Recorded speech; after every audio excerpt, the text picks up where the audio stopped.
Vaya, ya estamos aquí, se ha notado, ¿verdad? El lunes 20 de mayo de 2024, en estas mañanas de Radio Esquina, la luz y la voz de Sanlúcar. Y continuamos nuestra programación. Bueno, hay una persona que ya hace tiempo que hablan con nosotros. Hay una labor importante, la labor de la prevención del acoso escolar y otras vertientes. Y ya creo que hace por lo menos 5 o 6 años empezó a hablar en estas mañanas de Radio Esquina, con una labor en fin, callada, trabajando a través de las artes marciales como propuesta para hacer a la persona más integral.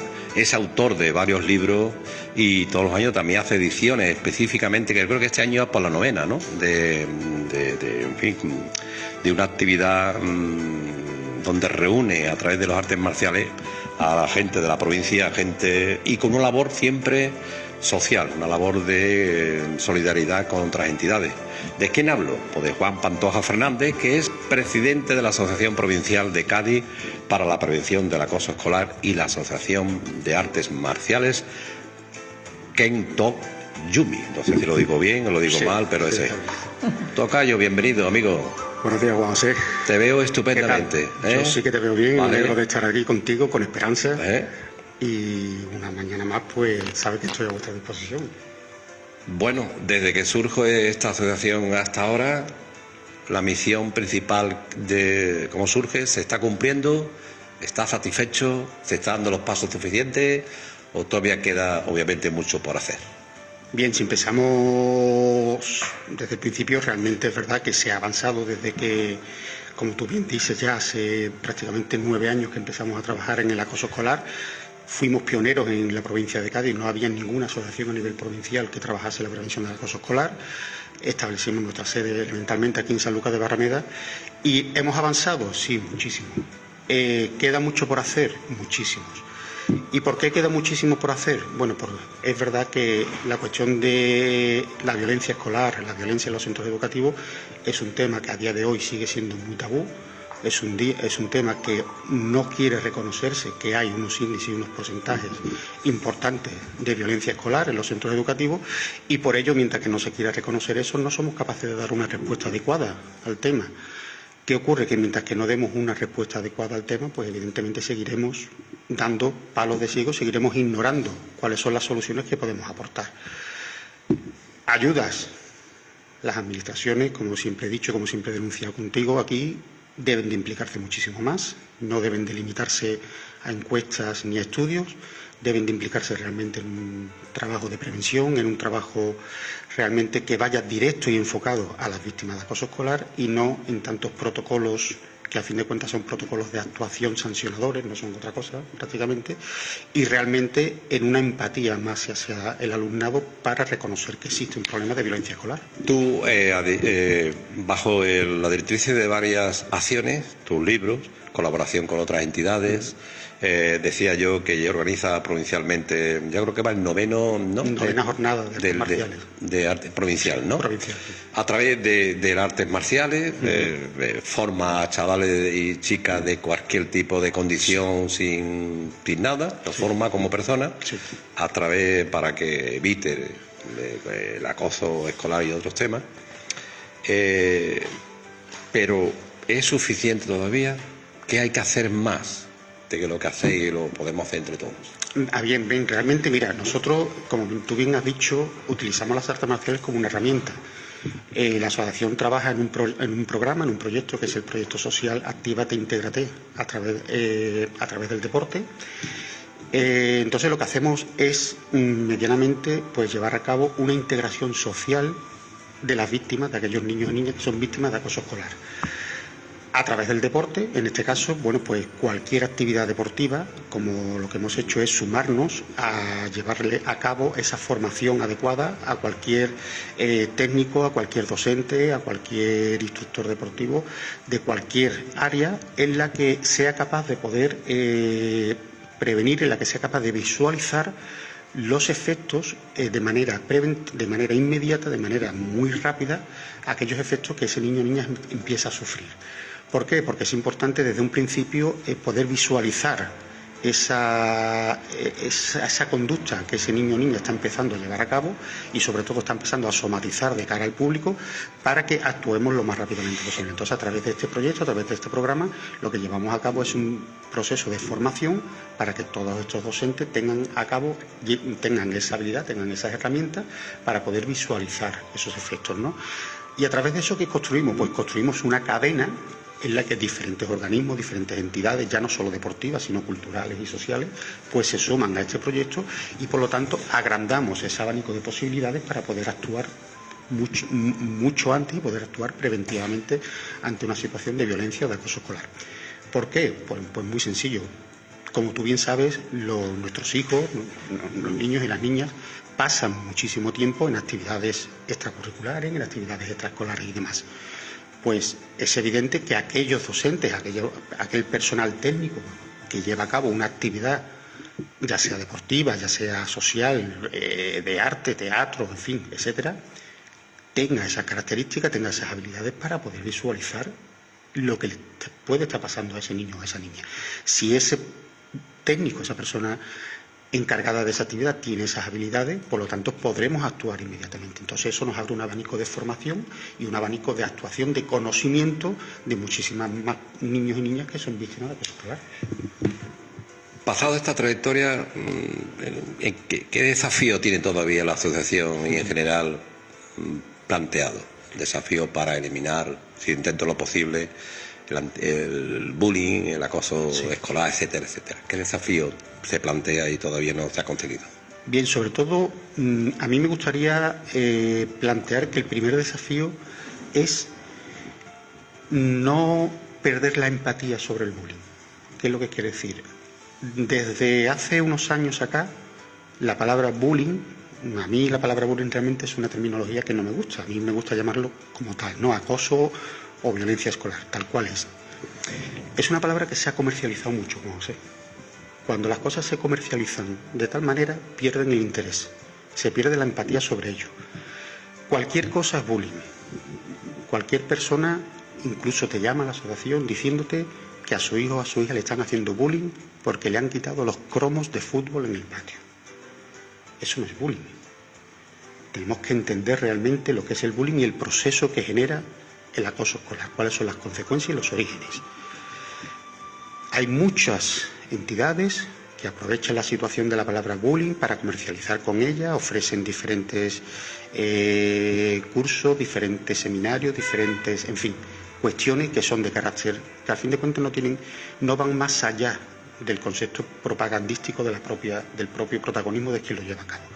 Entonces, una de las cosas por la que queremos luchar es que no se pierda la empatía sobre realmente cuál es el problema del acoso escolar, qué es lo que genera, dónde se genera, que nos enteremos bien que se genera dentro del centro educativo, que el centro educativo tiene una responsabilidad muy grande sobre ese problema, que no se puede obviar por parte del centro educativo de que hay un problema de violencia escolar dentro del centro educativo, que después esa violencia se puede trasladar y se va a trasladar fuera, y que luego la aplicación de las nuevas tecnologías va a implicar que esa violencia se esparza en muchos más aspectos sociales y sea mucho más peligroso todavía. Entonces ese es el gran desafío que tenemos desde la asociación.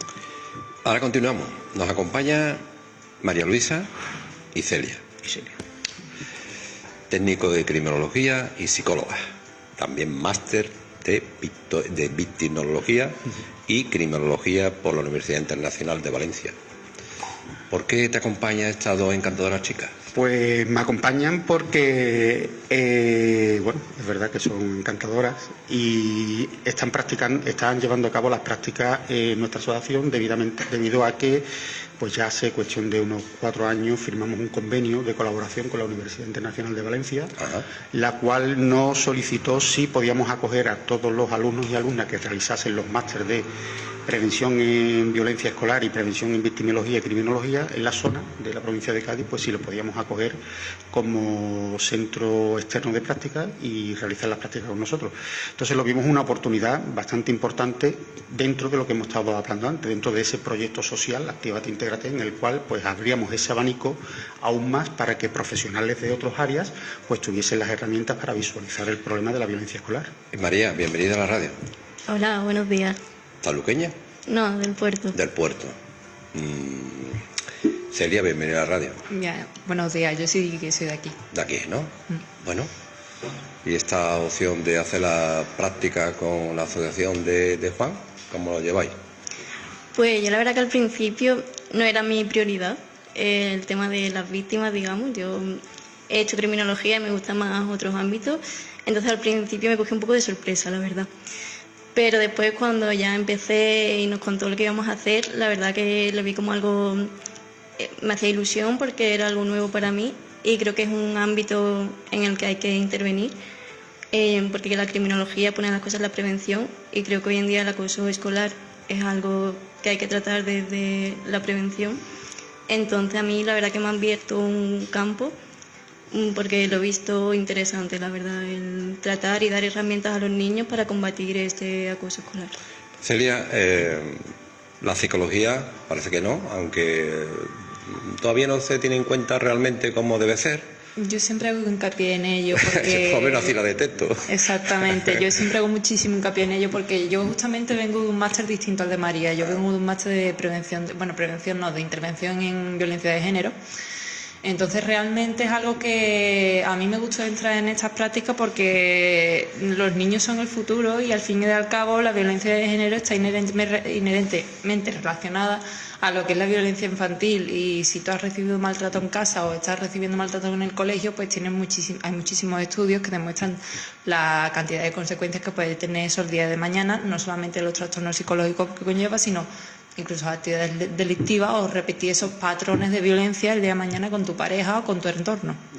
Entonces está algo que bastante relacionado porque al fin y al cabo la mejor arma que tenemos a día de hoy para la violencia de género o violencia escolar o lo que sea es la prevención y la educación de los niños y en esas edades tempranas, más que, desde mi punto de vista sincero, más que intentar reinsertar y reeducar a las personas que ya son agresoras, siempre va a ser mucho mejor intentar prevenir el problema desde la raíz. Eso es, la pregunta va dirigida a las dos en cada uno de sus ámbitos de trabajo. Cuando se habla de criminología, se habla de una concepción posterior, es decir, ha habido un crimen, ¿verdad? Y ya vamos a investigar, en fin, pero teniendo en cuenta que hacer las prácticas en una asociación que es la prevención, ¿qué tiene que decir lo que tú estudias en tu ámbito, tanto tú, para la prevención? ¿Qué es, dónde tenemos que trabajar en ese aspecto para evitar tanto un crimen como el acoso escolar, etcétera, etcétera? Pues desde mi punto de vista, el hecho de prevenir, sobre todo la victimización, es porque muchas veces estos niños a corto plazo sí sabemos muy bien los problemas que tienen, como pueden ser ansiedad, estrés, insomnio, pérdida de apetito, pero a la larga todos estos niños pueden tener baja autoestima, un nivel alto de frustración, que todo lo que conlleva puede conllevar, no a todos, pero un abuso de sustancias, de drogas, de alcohol, y todo ello al final puede derivar en conductas delictivas, conductas criminales. Entonces hay víctimas que pueden ser potenciales agresores en un futuro, como no se intervengan con ellos y no se trate desde la prevención. Yo siempre hago también hincapié que o sea, todo lo que dice mi compañera es totalmente cierto, pero que siempre es también difícil que se acaben estas conductas delictivas porque tienen que juntarse muchísimos factores desde el entorno que estén proporcionando esa situación, ¿no?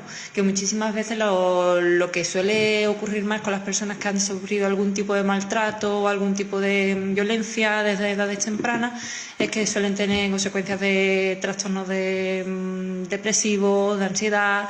No tanto las conductas delictivas, que también ciertamente es una consecuencia bastante probable, pero sí que la parte de las fobias, los trastornos de ansiedad, las agorafobias, los trastornos depresivos son sumamente comunes. Además, en España tenemos un gran problema con ellos. De hecho, yo aprovecho y hago hincapié sobre el tema, yo creo que es bastante necesario.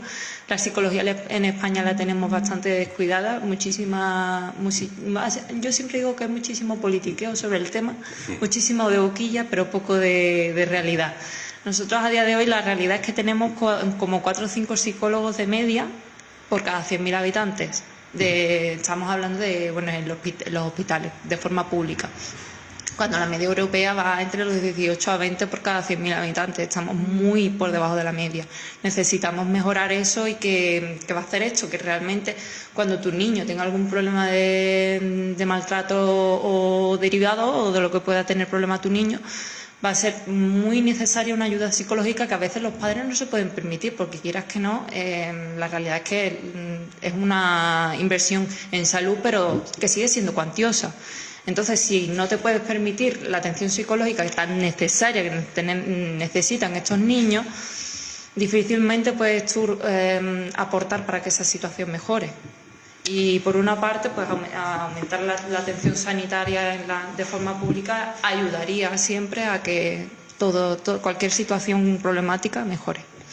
Yo me he permitido el lujo de sacar, a raíz de una pregunta, algunos detalles que creo yo que puede incidir. No digo que sea esto, ustedes sois Yo os digo y me justificáis por qué puede provocarse esta incidencia. A la pregunta, ¿qué incidencia tiene la violencia temprana en los seres humanos a la conducta del futuro? Yo te digo, ¿por qué afecta al desarrollo de trastornos y provoca trastornos mentales?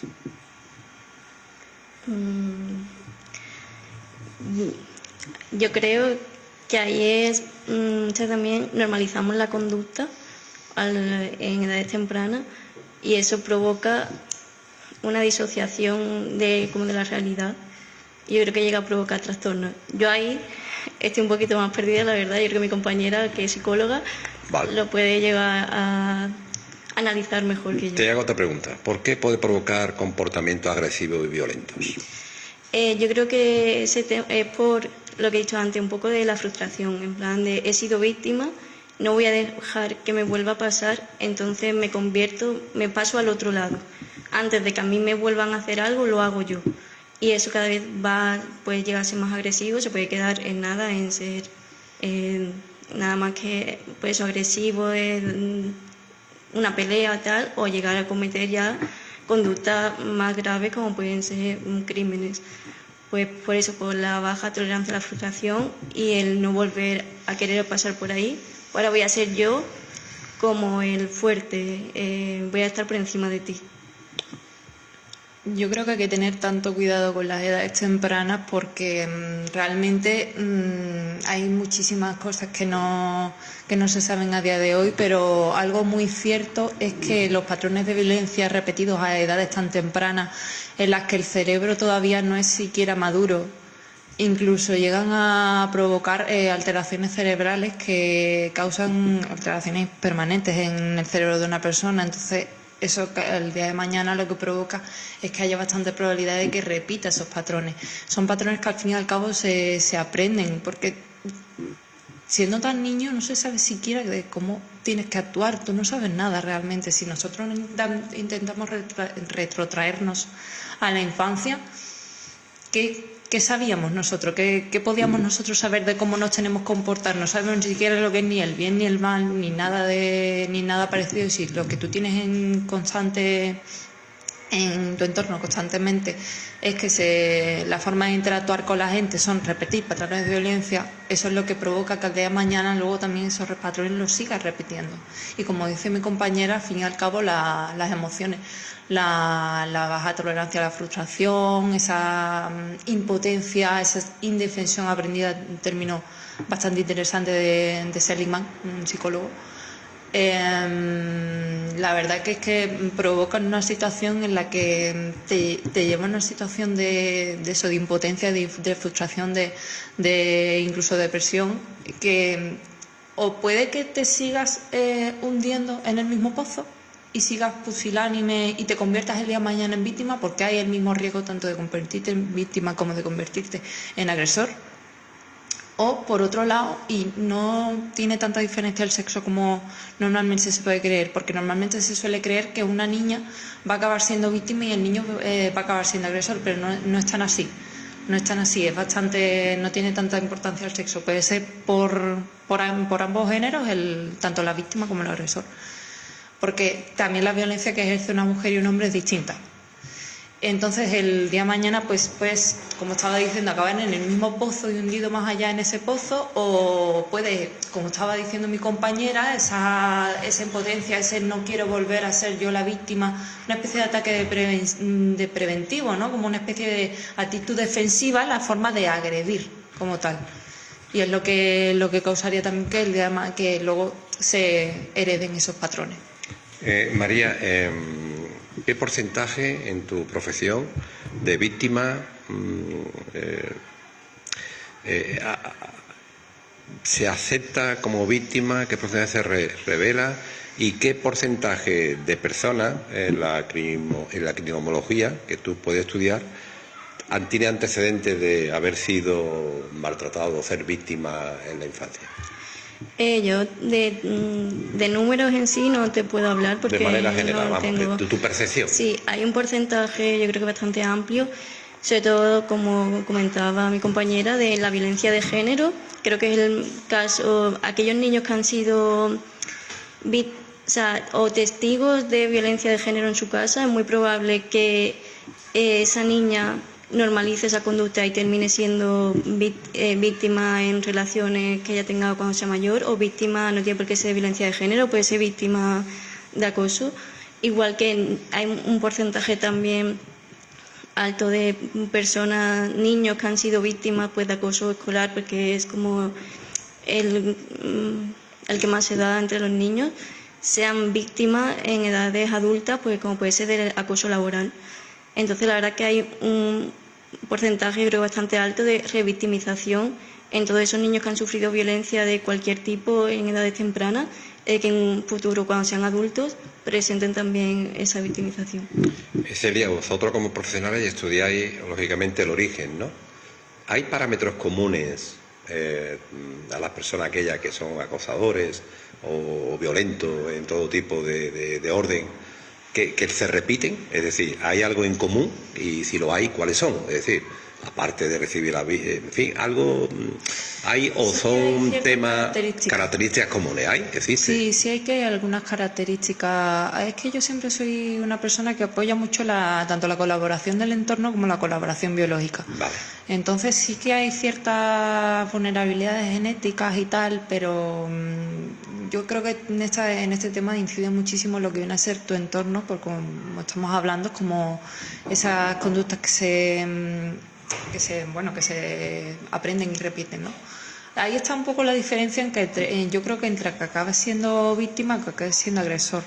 Que normalmente las víctimas son personas que son más tímidas, suelen ser más introvertidas, se repiten esas características de personalidad, ¿no? Y luego en el tema de los agresores también puede ser también introvertidos y tal. Lo que pasa es que al fin y al cabo la forma de expresarse va a ser distinta, ¿no? Y va a acabar va a incidir sobre todo en la o sea, me he quedado ahí un poco en blanco. Venga, no te preocupes. Es que justamente iba a decir que al fin y al cabo lo que diferencia ahí es que es digamos que no me sale la palabra, sino como bien ¿Hay matizaciones específicas? Es que no me sale la palabra, o sea, el cómo luego se exprese digamos la valentía que tenga no es valentía la palabra, sino de expresar al fin y al cabo de forma violenta o de al final inhibirse. Es que no me sale discúlpenme, no me sale lo que viene a ser la expresión de que al final se inhiba o al final agreda. A lo mejor la pregunta ahora hace falta tener muchos datos, pero es un dato que se da. Es decir, yo se lo digo a Juan y se lo digo a toda la gente, aparte por la labor docente de muchos años, por la edad que tengo y la generación que vengo. En la generación nuestra pues había un matiz, se entendía de machismo, ¿me entiendes? Pero ya en la generación nuestra quedan poco. Pero es que ahora los casos de acoso y machismo y violencia de género se da en edad comprendida, que en teoría, con toda la información que recibimos, todo el aperturismo, todos los consejos, debía menguar un poco esto, ¿no? Según vosotras, ¿por qué está ocurriendo? Porque los datos son ahí, ¿verdad? No, ¿a qué se debe? Algunos factores tendrán que incidir en este comportamiento, que cada vez cuando te enteras que un chaval de 25 o 26 años ese agresor es difícil de explicar, no uno, sino muchos. Sí, yo la verdad que también me asombra mucho que lo que dice que hoy en día, y se ven desde muy pequeños, incluso en redes sociales, se ve mucho, yo lo veo y me aterroriza, el propiedad de, en plan, y ponen al nombre del novio o al nombre de... Y eso a mí me aterroriza, porque digo, chavales, que eso, que hoy deben de tener esto muy metido en la cabeza, la violencia de género, parece que hemos vuelto un poco atrás. ¿Eso? Yo no sé si son en las redes sociales que potencia todo esto de hacerme el más guay y más chulo y a cara a gente. La verdad que yo tampoco lo entiendo y no sé si es que no se está incidiendo bien, si es que no está calando bien el mensaje, o yo la verdad que ahí no puedo decirle, no entiendo bien los factores que están Decirte, no decirle. Por mi parte, yo creo que es que hay una cosa que no se ha perdido bueno, dentro de los patrones tóxicos de una relación, hay algo que no se ha perdido en todos los ámbitos y me sigue pareciendo, como ella comenta, aterrorizador que se siga desde siendo todavía tan jóvenes y sigan repitiendo ciertos patrones que dices tú, debería estar todo esto más que claro. El sentido de la posesión de tu pareja, el sentido de no darle una libertad individual como persona, sino que tu pareja es tuya, eso es una cosa que me parece bastante aterrorizadora, y eso tiene bastante culpa de el tema del cine, el tema de cómo nos han vendido, cómo se supone que es el amor, cómo nos han vendido también nuestros padres, nuestros abuelos, de cómo se supone que es el amor, que debería ser esa persona para ti, solamente para ti. Eso es algo que ciertamente se repite, se interioriza de una forma, digámosle, tóxica, porque es lo que luego ves a día de hoy en redes sociales, que es lo que se ha luego exacerbado, ¿no? De que tu pareja es tuya, que tu pareja se tiene que comportar de tal manera, que si hace de tal cosa te está irrespetando y es que tienes todo el derecho de ponerte celoso porque no debería hacer tal, y luego siempre es una bola de nieve que va siempre de lo más chiquitito a lo más grande. Nunca va a empezar una violencia de género por un guantazo. Va a aparecer primero siempre viene la parte de la manipulación psicológica y de la violencia psicológica. Siempre va a aparecer cariño, esa falda que llevan es un poquito corta, es que yo creo que eso no te queda tan bien, te queda mejor esto, ¿no? Siempre va a aparecer por cosas tan sencillas y tan pequeñitas que luego esas cosas, cuando las permites ir y das de sí en ello, hay gente que no pasa de ahí, pero hay gente que sí que pasa de ahí, y es cuando luego vienen las agresiones físicas. ¿Y qué pasa? Que en un momento te dices tú, ¿en qué momento ha pasado de esto a esto? Cuando te llevas las manos a la cabeza. Pero eso vendrá intrínseco, ¿no? Porque generaciones han pasado ya que tenía ese lema, ¿no? De posesión de la mujer, de no sabe. A eso me refiero, que es algo que se ha mantenido con la generación. El tema de la posesión hacia la mujer es algo que no se ha olvidado, aunque parece que sí, se supone. Claro, es que se sigue teniendo ese concepto de posesión, lo que pasa es que ese concepto de posesión ha cambiado. Se ha realizado. Ahí estamos. Ahora antes el concepto de posesión era brusco, era directamente de que tú no hacías lo que te decía tu marido, te llevabas un guantazo y estaba normal, visto. De hecho, tenía derecho a eso. Pero ahora, al día de hoy, no lo hacen. Lo que pasa es que es como algo, como el tema de los micromachismos y tal, es algo oculto. El sentido de posesión se intenta llevar de una forma oculta y discreta, en el que se transforma, se disfraza de amor. Esa posesión, esa agresión que se tiene con la pareja se disfraza de amor, de posesión, de preocupación. Vale. ¿Y qué hacemos con las nuevas generaciones, con ellos? Porque sí, la realidad es lo que se da, o fracasa la familia, está fracasando la enseñanza, está fracasando el entorno, está fracasando los medios de comunicación. Es la realidad, es decir, nos impactamos cuando pasa algo, ¿verdad? Y luego 5 años bombardeando, esto no puede ser, esto no puede pasar, y vuelve a pasar, ¿de acuerdo? ¿No? Sí, que hablamos, incluso nos manifestamos contra la violencia de género, contra el acoso. Ahí salimos todos en la pancarta, pero oiga, ¿qué recursos habría que poner? ¿Por qué línea habría que trabajar? Tú, María, ¿qué Sí, yo opinas? creo que, como se ha dicho, hay que incidir en la educación desde edades muy tempranas. Totalmente de acuerdo. desde los colegios, no institutos, desde niños muy, muy pequeños. Y en casa. Sí, en casa también. Pero es verdad que eso, sobre todo en los centros, que al final, centros educativos es donde pasan más tiempo el niño y al final hay que educarlo en todo. Entonces yo creo que uno de los principales que hay que incidir es en la educación. Tú sabes, tú eres muy joven, pero el concepto de que los hijos y las niñas fuera lo primero para los padres la educación, la formación, eso era prioritario. Ese concepto valorativo yo creo que se ha perdido. Ahora y es muy triste, ¿no? Es muy triste que haya generaciones que no pongan como prioridad la educación. Lo bien dicho que tú lo dices. Pero bueno, al final ocurre lo que ocurre. Tu profesión, ¿en qué ámbito te mueve? ¿Cómo lo lleva? Eso aparece muy bien el nombre, ¿no? Que parece de película de CCI, película de investigación. Eso el día a día, ¿cómo se traslada? Claro, es que ese es uno de los principales problemas, que la criminología se vende como muy bien de la prevención, hay que tratar muchos ámbitos, pero si tú te pones a mirar en España, el criminólogo no aparece por ningún lado. Si no opositas para policía, para cuerpos y fuerzas de seguridad del Estado, prisiones y tal, no está la figura del criminólogo por ningún lado. Entonces, pues desde aquí también hago un llamamiento porque esa figura hace falta, como se ha visto pues en centros educativos, sobre todo eso en colegios, pues yo creo que haría un muy buen papel y en otros muchos más lugares para eso, para la prevención, porque como he dicho desde el primer momento, creo que lo principal de toda violencia es la prevención. Y desde el punto de vista psicológico, si tuviéramos que acudir a todas nuestras patologías mentales, faltaría psicólogo, ¿no? Yo siempre digo que faltan psicólogos. Una cosa que es que yo creo que, o sea, mis amistades y mi entorno cercano me tienen como un perro grullo de estos discos rayados, ya tienen fijada la frase en su mente mía de que faltan psicólogos en España. Oye, todavía hay concepto discriminativo que si va al psicólogo o va a... Se está perdiendo, me imagino por dónde va. Sí, ¿no? Todavía... Se está perdiendo por... o sea, me alegro de que se esté perdiendo, pero al fin y al cabo, aunque se esté perdiendo de eso de... No, es que estás loco para el psicólogo. Se está perdiendo eso, pero no se le da luego la importancia que se debe realmente, porque donde más se debe de atacar este tema es en temas políticos, que si...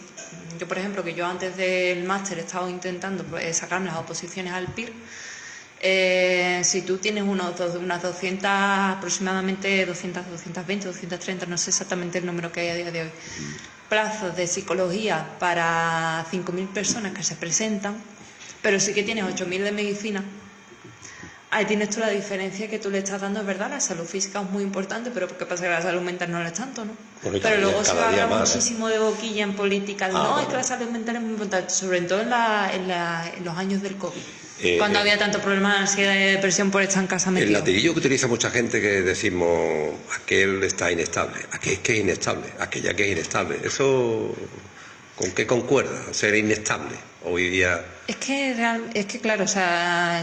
Es que se nombra mucho en muchos sitios. Algo ¿no? que se hace mucho es cambiar los términos para que ofendan menos. Ah, bien. Ya no se dice estás loco, ahora se dice mucho eres inestable. Ajá. Y realmente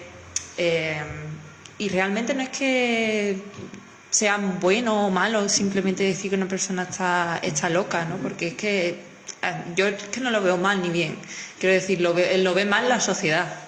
Le tiene mala vista la sociedad a las palabras, ¿no? Y con esto pasa con muchas cosas.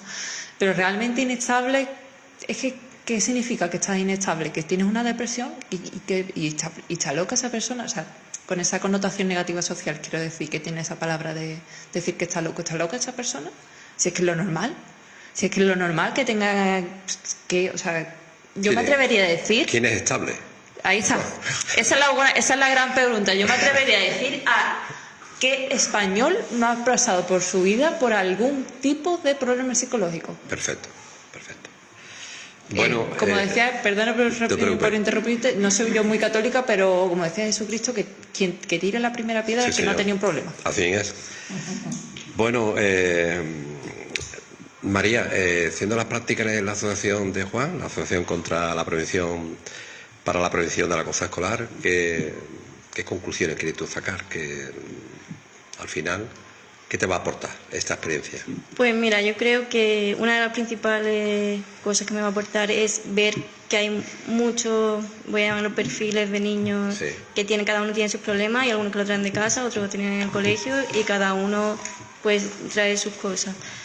Y después también lo de la asociación me llevo que hablando con algunos de los niños, ellos te dicen que ya tienen herramientas para hacer frente al problema que le venga de acoso. Entonces es como, vamos a decirlo, como que se envalentonan y ya ellos se sienten un poco más seguros en el colegio de, ya sé que si tengo este problema tengo herramientas para solucionarlo, o por lo menos para hacerle frente.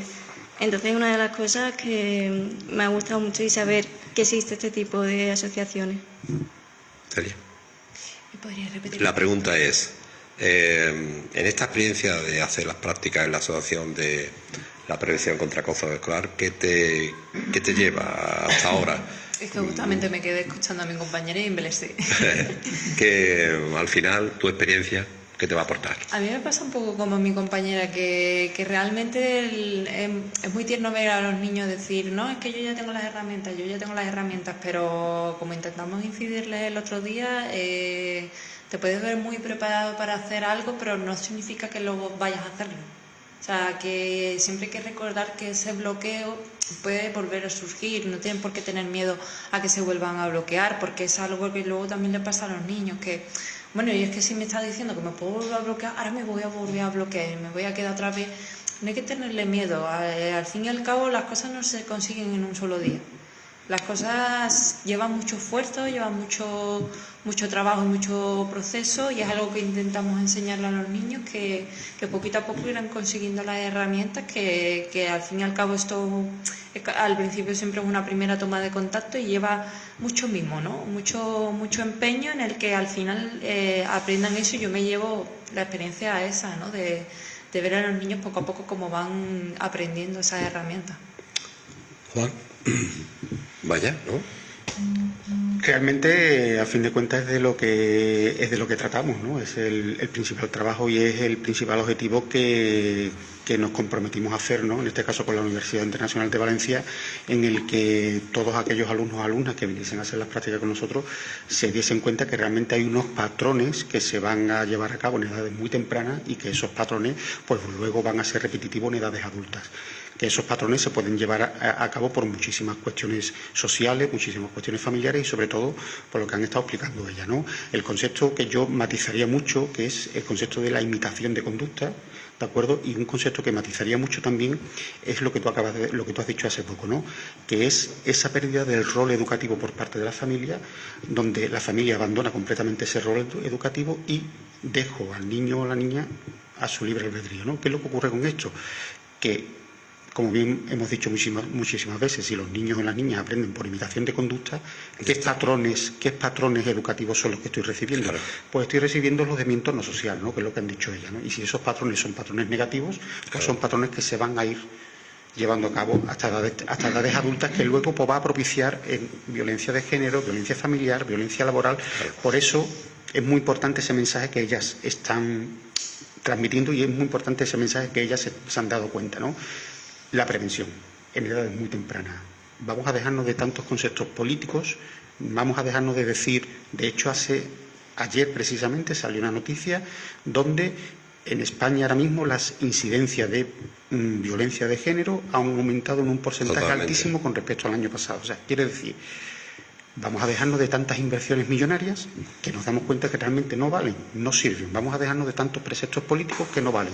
Vamos a establecer unos patrones educativos en edades tempranas. Vamos a insistir en que los centros educativos sean un lugar de educación social, no educación, digamos, adoctrinada. No, una educación social en principios y en valores de comunicación, de empatía y demás. Y por lo tanto, junto con la participación de la familia, que la familia tiene que asumir esa responsabilidad de nuevo. Hemos estado en una generación de 20 años hacia acá en la que hemos perdido como padres ese concepto educacional. O sea, hemos decidido decir, bueno, vamos a vivir una vida que a lo mejor quizás 30 años antes no la he podido tener y ahora vamos a decidir tenerla, ¿no? Pero vamos a llevar a cabo Esa libertad sí. ¿Qué hemos perdido? La implicación con nuestros hijos de establecerles esos patrones educativos. Pues a nosotros nos gusta una radio que les damos la voz a gente joven, gente menos joven, y a vosotros dos, cuando queráis, y además os interesa, aunque tú seas del puerto, te acercas aquí y hablamos de tus parcelas. ¿Te parece bien? Tiene que hablar muchas cosas, ¿no? Y así la gente lo escucha, ¿vale? Como tú quieras, o cuando tengamos que llamarte. Y a ti, desde el punto de vista, teniendo en Sanlúcar, pues no hay variante en el apartado psicológico que nos puede llegar, ¿o no? O sea, que Esperanza cogerá vuestro teléfono y estaremos en contacto para que de vez en cuando vengáis por aquí. ¿Os parece bien o no? Sí, por mí estupendo. Estupendo. Y a ti, Juan, que no te haga rogar mucho, que venga con más frecuencia, que tienes mucho que decir. No, yo o sea, a que... vuestra disposición siempre. Bien, pues ya cambiamos. Nada más que nada más que tienes que llamarme. Yo tiene que ser que, no sé, por cuestiones de calendario o algo, que nos haya surgido que en ese momento no podamos asistir, pero sabes que estoy a vuestra disposición. Bueno, antes que te vaya, ¿alguna actividad prevista? Pues ¿De manera inmediata? Sí, de manera inmediata. Tenemos ahora una mesa redonda que vamos a hablar sobre prevención de violencia escolar, de violencia de género, en la cual tú estás invitado como muchas ponente. gracias, además que participo. Y demás, participas Encantado. como ponentes en él, ellas van a estar también en esa mesa redonda. Y tenemos después... ¿Y eso no se sabe la fecha ya? No la tenemos todavía concretada, pero la vamos a concretar en estos días. Tenemos 2 talleres más preventivos en cuestiones de violencia escolar que vamos a llevar a cabo. Y después vamos a llevar a cabo un taller de criminología, victimología y defensa personal femenina antes de que finalice la temporada ahora del curso escolar, antes de que finalice el mes de junio, en donde ellas también van a estar de... Estupendo. Pues estamos contentos y Esperanza, ¿verdad? De tener personas que vengan a la radio. La verdad que sí. Todos los que vienen y los que vendrán, ¿de acuerdo? Claro. Una pequeña pausa y volvemos enseguida. Venga.